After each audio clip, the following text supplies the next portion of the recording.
berkat ilmu yang saya pelajari pada guru-guru besar kami, semisal Al-Habib Zain bin Ibrahim Smith di Madinah, semoga Allah jaga kesehatannya, panjangkan umurnya. Profesor Dr. Said Muhammad Ali Maliki rahimahullah rahmatul abrar, Al-Habib Syarif Syatiri rahimahullah rahmatul abrar, Habib Umar bin Hafid, dan semuanya guru-guru kita yang mengajarkan untuk berbakti orang tua. Alhamdulillah setiap hari ketika kami bersama dengan ibu saya cium tangannya, saya cium dahinya, saya cium kaki, karena saya tahu saya tidak punya amal.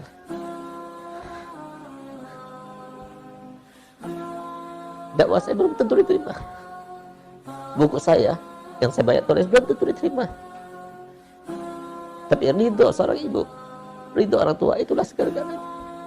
Itu yang kita cari. Kalau sudah orang tua ridho, maka Allah ridho. Tapi yang lainnya belum tentu diterima oleh Allah SWT. Kita melihat ibu saya sudah tua, sudah lemah badannya. Saya masih ingat, dan sampai sekarang saya tidak pernah melihat seorang wanita salihah seperti saya punya ibu. Saya masih ingat, dari semenjak mudanya beliau menghatamkan Quran setiap 3 hari. Sekarang beliau masih baca Quran, tapi karena lemahnya badannya, kadang-kadang baca Quran sambil tertidur karena sudah lemah badannya. Mungkin bisa jadi lemah badannya.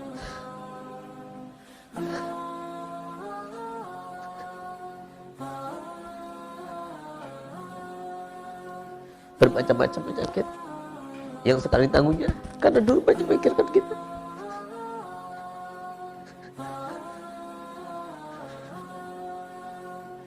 Banyak berusaha dan berupaya untuk kita. Sekarang beliau kena Parkinson, dan dikatakan bahwa saya Parkinson sebab utamanya adalah banyak menahan, tidak matinya, banyak menahan beban dan mati. Saya punya ibu tidak pernah bicarakan orang lain. Saya punya ibu tidak pernah marah kepada anak saya. Saya punya ibu tidak pernah minta kepada suaminya. Saya punya ibu adalah seorang wanita yang salihah, sehingga semuanya taruh dalam hatinya, menumpuk, sehingga sekarang mungkin menjadi terkena penyakit Parkinson. Itu mungkin sebabnya. Tapi kami belum bisa menjalankannya, bisa bahagia. Semoga Allah mengampuni dosa-dosa saya dan dosa-dosa saudara-saudara saya, dan semoga kita semua bisa mengambil ridho daripada kedua orang tua. Beruntung yang masih mempunyai kedua orang tua. Kedua orang tua adalah pesugihan nomor 1. Kita ingin sukses dunianya, kita ingin sukses akhiratnya, maka baktilah pada orang tua. Kita ingin bermimpi Nabi Muhammad, baktilah pada orang tua. Kita ingin menjadi wali Allah, baktilah sama orang tua. Kita ingin mendapatkan kebahagiaan di dunia, baktilah orang tua. Apapun yang kita inginkan, baktilah pada orang tua. Semua harapan kita akan terlaksana, semuanya karena orang tua. Jangan pernah mengatakan tidak kepada orang tua. Apapun yang kita lakukan, apapun yang kita dapatkan, kebahagiaan, kemuliaan, harta benda, istri, anak-anak, semuanya itu berkat orang tua. Karena mereka yang setiap malam berdoa kepada Allah Ta'ala untuk kebaikan anak-anaknya. Karena mereka yang berusaha untuk menghindari sesuatu yang haram, padahal mereka bisa mendapatkannya, tapi mereka menghindari untuk mendapatkan supaya anak-anaknya itu menjadi anak-anak yang soleh dan solihah. Para pemirsa rahimakumullah, mari kita sama-sama berusaha menggunakan kesempatan yang ada, modal yang Allah berikan kepada kita. Tidak ada modal yang lebih baik, yang lebih utama daripada kita mempunyai kedua orang tua. Oleh karenanya harus pisahkan. Anak itu ada 2. Ada anak laki, ada anak perempuan. Anak laki, hak yang terbesar setelah hak Allah dan Rasulnya, dari semenjak kecil sampai dia kawin, sampai dia menjadi suami, sampai dia menjadi ayah, sampai dia menjadi kakek, sampai dia meninggal dunia, tetap hak yang terbesar adalah haknya orang tua.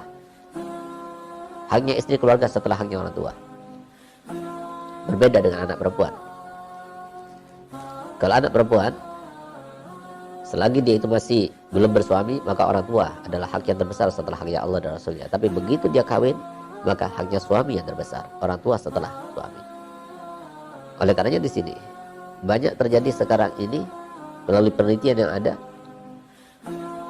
bahwasanya orang tua tidak mau tinggal bersama anak laki-lakinya. Kenapa? Karena disebabkan banyak anak laki-laki itu yang mendahulukan istrinya ketimbang ibunya. Sementara 15% sisanya mau tinggal bersama anaknya kalau anaknya itu perempuan. Kenapa? Karena anak perempuan di rumah suaminya bagaikan ratu. Ada suatu contoh. Sayyidina Ahmad bin Hanbal radhiyallahu anhu warḍah. Kenapa beliau itu kawin setelah berumur 30 lebih? Padahal di kalangan orang Arab, orang kawin itu ya 17 tahun itu sudah kawin, terutama ulama-ulama yang terdahulu. Nah, tapi kenapa kok sampai 30 tahun? Karena apa? Karena dia tidak mau ada ratu lain yang ada di rumahnya selain ibunya. Dia adalah seseorang yang sangat berbakti kepada ibunya, sehingga apapun yang dilakukannya selalu dia tanyakan dulu kepada ibunya. Ibu ridho, dia lakukan. Ibunya tidak ridho, dia tidak lakukan.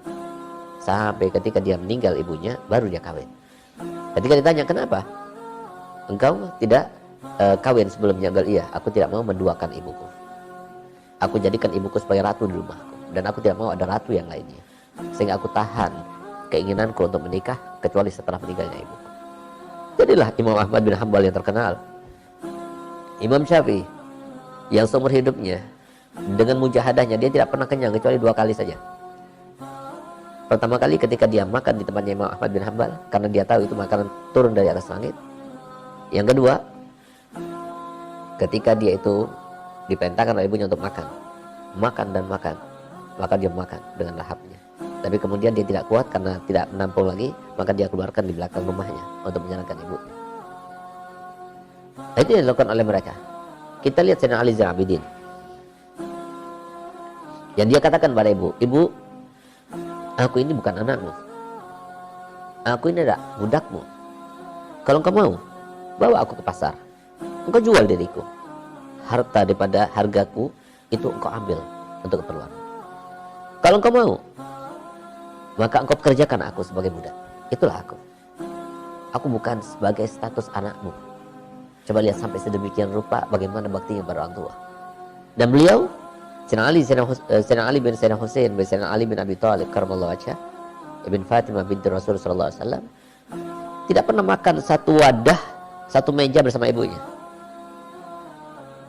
Kenapa demikian? Kalau dia makan, maka dia itu tunggu sampai ibunya selesai baru dia makan. Maka kemudian ibunya berkata, wahai Ali, aku masak untukmu. Kenapa kau tidak mau makan bersamaku? Dan kenapa kau tidak mau makan makananku, masakanku? Apa jawaban dia? Ibu minta maaf. Maafkan anakmu. Aku takut kalau aku makan bersama ibu, aku mengambil satu lauk dan ternyata dalam hati ibu, lauk itu sudah ibu mau ambil, berarti aku termasuk durhaka pada ibu. Sampai sedemikian rupa. Di dalam hati pun itu sudah dianggap sesuatu yang durhaka kepada ibunya. Nah, inilah salah satu contoh bagaimana kebaktian seorang anak kepada ibunya. Itu yang harus kita lakukan. Berkata dengan perkataan yang halus. Jangan sampai kita itu berkata dengan kata yang kasar. Jangan sampai pernah kita itu melukai hati orang tua. Jangan sampai kita itu bertindak, melakukan suatu tindakan yang bisa membuat gusar orang tua. Harta berapapun keluarkan tanpa kita eman-eman sama sekali. Untuk orang tua, dan itu akan kembali. Berkahnya kita akan kembali kita dapatkan. Alhamdulillah, anak-anak daripada saya punya ibu, berkat didikan daripada keduanya dan berkat didikan daripada para guru-gurunya, kita itu berkompetisi untuk menyenangkan ibu kita. Dan kami sudah bersumpah tidak akan membawa kabar yang tidak menyenangkan, tidak mengenakkan kepada ibu kami. Sehingga kalau senang kita sampaikan, tapi kalau tidak senang kita tidak sampaikan. Itu yang terjadi. Sehingga kami berlomba-lomba untuk memberikan sesuatu kepadanya. Walaupun dia itu punya harta yang banyak, melebihi daripada harta kita malah. Tapi pemberian anak kepada ibu itu adalah sebuah penghargaan. Sehingga urusan elektronik itu adalah urusan saya. Urusan rumah dan pekakas itu adalah urusan Habib Zain.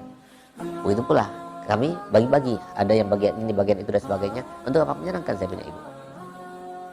Sehingga saya belikan jam yang termahal, saya belikan HP yang saya pakai yang termahal, iPhone 11 saya pakai yang termahal, saya belikan juga. Nggak boleh ada yang belikan HP kecuali saya. Keluar HP yang terbaru saya belikan. Untuk apa? Menyenangkan, bahagiakan. Nah, itu kita berkompetisi. Kenapa kita berkompetisi semacam ini kepada ibu kita? Karena kita tahu apapun yang kita dapatkan semuanya berkat ibu, berkat orang tua. Yang demikian itu tidak mungkin akan berada di dalam pikiran benak anak kita kecuali kalau mereka itu ditanami dengan ilmunya Nabi kita Muhammad SAW. Belajar bagaimana para ulama kepada ibunya. Lihat bagaimana Sayyidina Imam Malik suatu waktu dia itu mengajar. Tiba-tiba dia tinggalkan mengajarnya untuk apa? Memberi makan ayam. Kenapa? Ibunya menyuruh. Ibunya mengatakan dia tidak malu. Memberikan makanan tidak malu. Ibunya menyuruh. Apa yang disuruh oleh ibunya dia akan lakukan. Itulah seorang anak yang berbakti pada tuanya. Semoga kita semuanya berkat Ramadan yang mulia ini kita mendapatkan ridho daripada kedua orang tua kita. Orang tua kita yang sudah meninggal dunia, semoga Allah rahmati mereka sebagaimana mereka telah merahmati kita di masa kecil kita. Dan orang tua kita yang masih ada, yang masih hidup, semoga kita diberikan taufik dan hidayah untuk kita bisa berbakti pada keduanya. Ada bertanya masuk?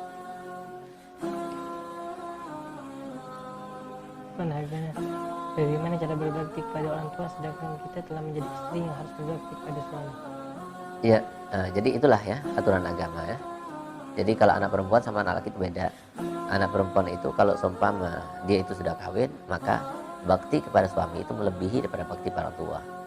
Sehingga apa yang dilakukannya? Ya udah, jadilah istri yang baik. Ya. Sehingga ketika jadi istri yang solihah, suaminya akan mencintainya.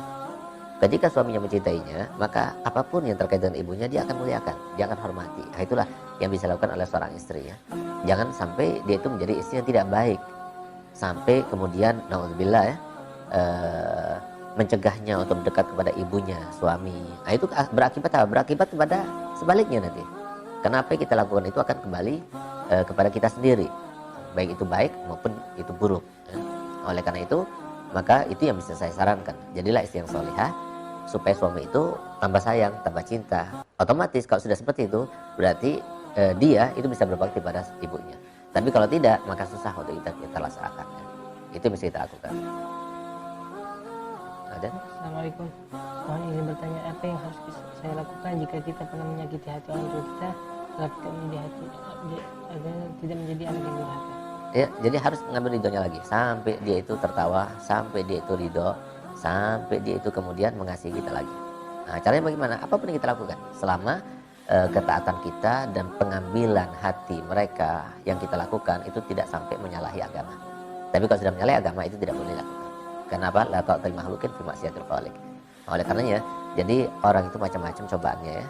Nah, tapi ada pula yang cobaannya itu lewat orang tua. Jadi cobaan yang terberat itu kalau sudah cobaan terkait dengan istri, ya, kemudian cobaan terkait dengan orang tua. Kalau orang tua itu mungkin nomor 2 ya, bukan nomor 1 ya. Nomor 1 itu istri dan keluarga. Nah, kenapa kok orang tua? Karena orang tua itu lebih banyak mengalahnya. Karena dia itu hidup lebih lama. Nah, yang masih ada mungkin tuntutan saja yang ada dalam hatinya. Kita minta kepada Allah Ta'ala semoga kita semua termasuk yang bar biwalidai dan kita semua mendapatkan ridho kedua orang tua sehingga kita dimudahkan Allah Ta'ala untuk menggapai segala harapan di dunia dan di akhirat kita. Ala hadzin yakun niyatin shalihah wa ala Al-Fatihah.